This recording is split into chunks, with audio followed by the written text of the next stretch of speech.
I had always sort of wanted to do a sequel to Jurassic Park because I thought that both by popular demand and also because I just had such a great time making the first film. Welcome to Jurassic Park. I just had to hear that again. The idea of being inside a prehistoric world that exists somewhere in this world today, that really compelled me. And I thought, wow, what a great story. A few weeks ago, a British family on a yacht cruise stumbled across the island. There's an island where there are dinosaurs, a bunch of dinosaurs, no electric fences, running around, no people there. They own the island, it's the lost world.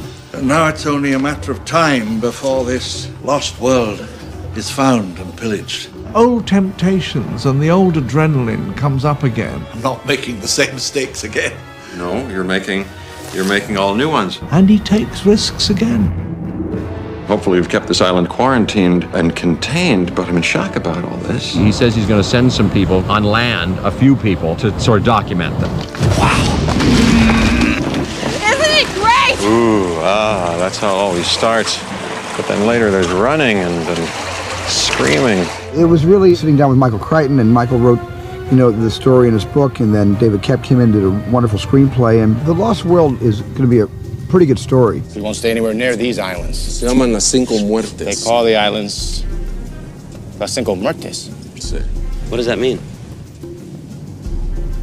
5 deaths. Steven's got such a wonderful, fertile mind, especially for these sorts of adventure sequences. They're so big that they're close to you even when they're 20 feet away, because they've got so much girth and dimension that even when they're 20 feet away, they're going to look like they're all around you. Okay. And they've all got their tails, kind of like scorpions, and they're all making swipes with their tails.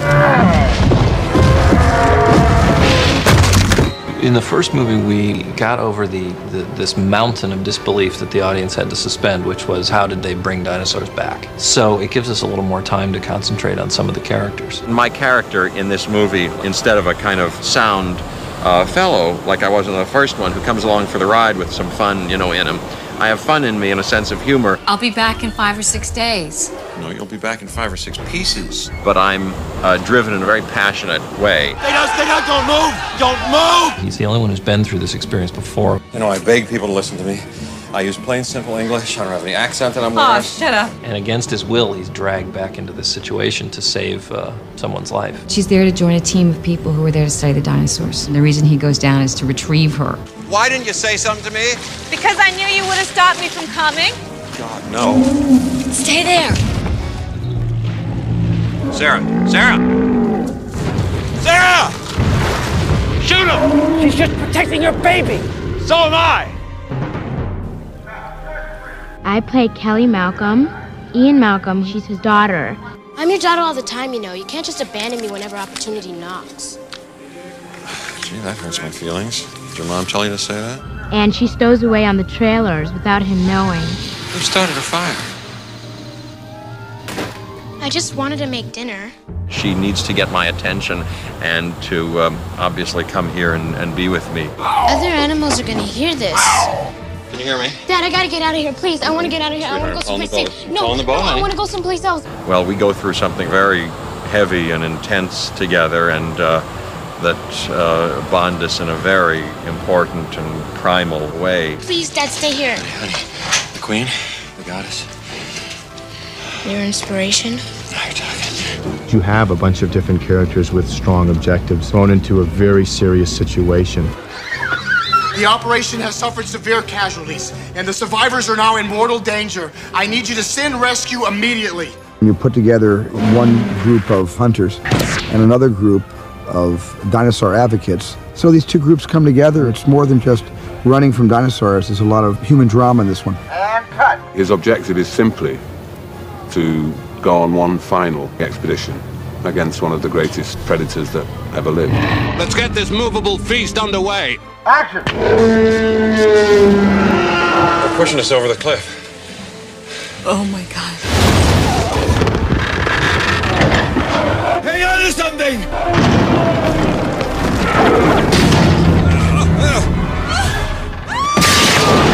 Physically, it was a hard playground. We just did everything. Me and Vince Vaughn and Julianne Moore are trapped in a horrible situations and just fighting for our lives. You guys would start by looking up, then you would look off to the left, right, like quickly, because this whole thing is moving. And the reason you're looking all over is you don't want to get hit by the side. Okay, now guys, looking up. Here comes the trailer. Oh my God, and duck your heads from the trailer. Look back down. Slowly look up. Okay, now it goes to the ground. Everybody look down to the ground. Explosion. It is truly the most physically demanding film I've ever done. Oh God, please.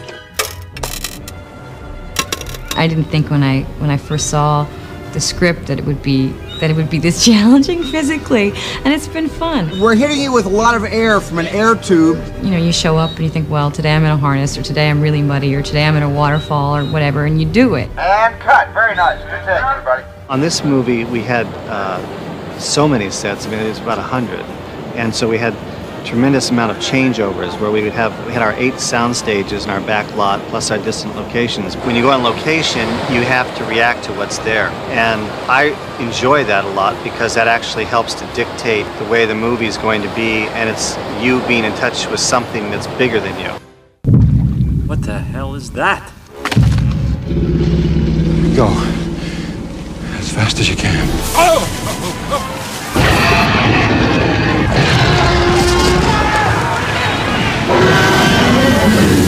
I don't think the screenwriter should ever be trying to write to existing technology. You write what you think tells your story in the best or most exciting way, and leave it up to them to figure it out.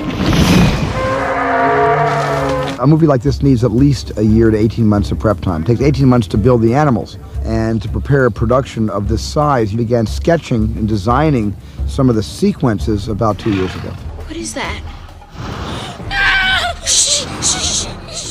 When people ask me, you know, what's a dinosaur really look like? I tell them to go see the movie. I don't tell them to go to my museum. We're a scientist. We give the information to the artist. The artist puts it together and makes it actually more sensible. We're solving That's right. a 100-million-year-old mystery. He's got a broken leg. Let's get in the car before they hear us. Are you out of your mind? Do you have any idea what that is? Come on, open the door. Come on, baby. You're nuts. We're trying to create a story visually that kind of feels realistic, not like the amusement park as in the first one, but more like the Lost World. You recognize this trackway? Yes, I do. Tyrannosaur. We certainly wanted to raise the stakes, you know, where Stan Winston was concerned, because he had a chance to make dinosaurs that were even more lifelike, and he really did that. The bird theory that if they, you know, how we have breathers and everything, yeah, it would be neat if we could have these guys going. Oh, really fast? You know, like breathing fast? Yeah. That'd be great. Yeah. Okay, Mr. Wizard. There are different dinosaurs in this, and the dinosaurs they have in this, I think, will be even a little more sophisticated. I think it'll be something you have to see. The dinosaurs have been fantastic. Stan has done an extraordinary job. I had a scene with a baby stegosaurus. She had a whole personality. She had a whole life. You didn't have to do anything, just to play the scene with her. It's important in these movies that the animals never be characterized as villains, because they're not. They're just there doing what they do. Like it's not scared. It's when the humans come in conflict with one another through greed or hate that they find themselves sort of at the mercy of the animals. When you're that close to them, you see how massive they are in scope. They come to life when they start to move. Maybe there's a DNA memory clone, kind of a, what would you call it, kind of a psychic DNA. That'd be great. And maybe it recognizes you. It's all a leap of the imagination anyway. When you work with them, you have to keep pinching yourself to say, actually, that's not a real creature. The whole collaboration, Michael Lantieri is the guy involved with special effects on the set, so they're knocking over gas pumps and breaking windows and things and knocking over cars. To a certain extent, we're creating what's going to happen later.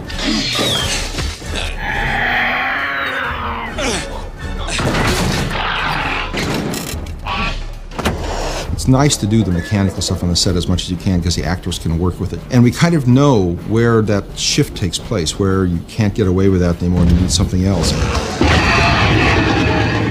One of the things we did here at ILM before the plate photography was done was I did a little animatic where we just set up ponds of a herd of paras, herd of galleys, and a motorcycle, and just set up different paths and how the motorcycle could be chasing these things through the legs of this brontosaur. And when it came down to plate photography, Dennis sort of had a vision of what that could look like before they shot the film.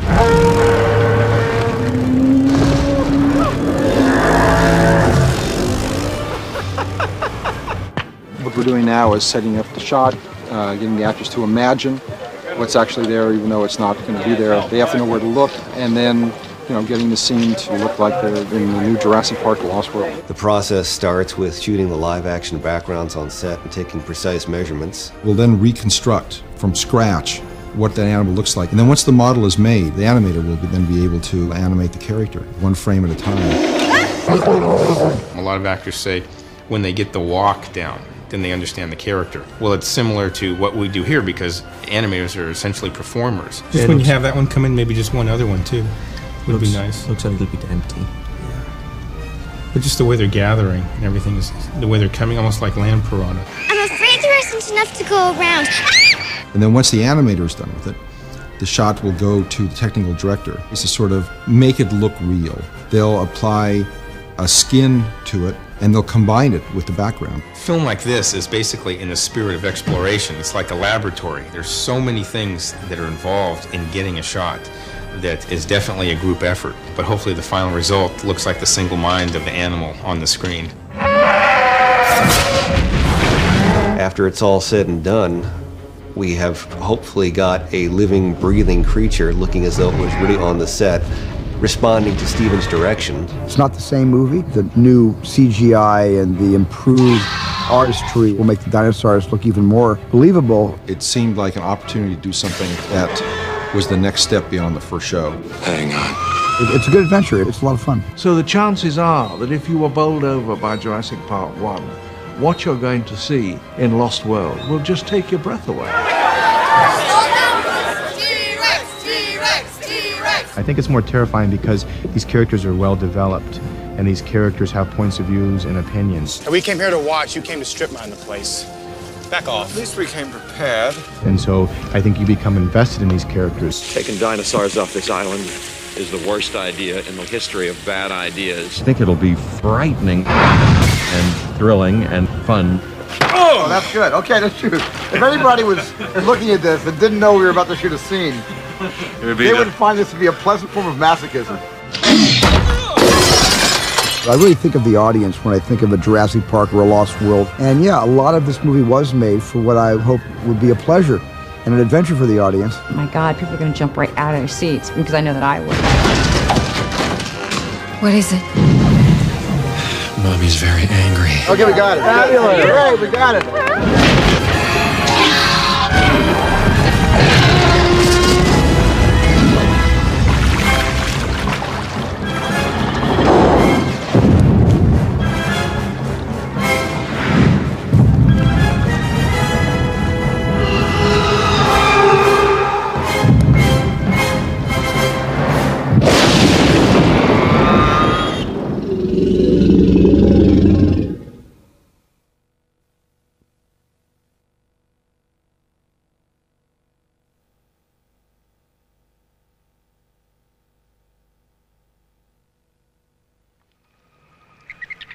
Mommy! Daddy! I found something! A British family on a yacht cruise stumbled upon Site B. And now it's only a matter of time before this lost world is found and pillaged. Hopefully we've kept this island quarantined and contained, but I'm in shock about all this.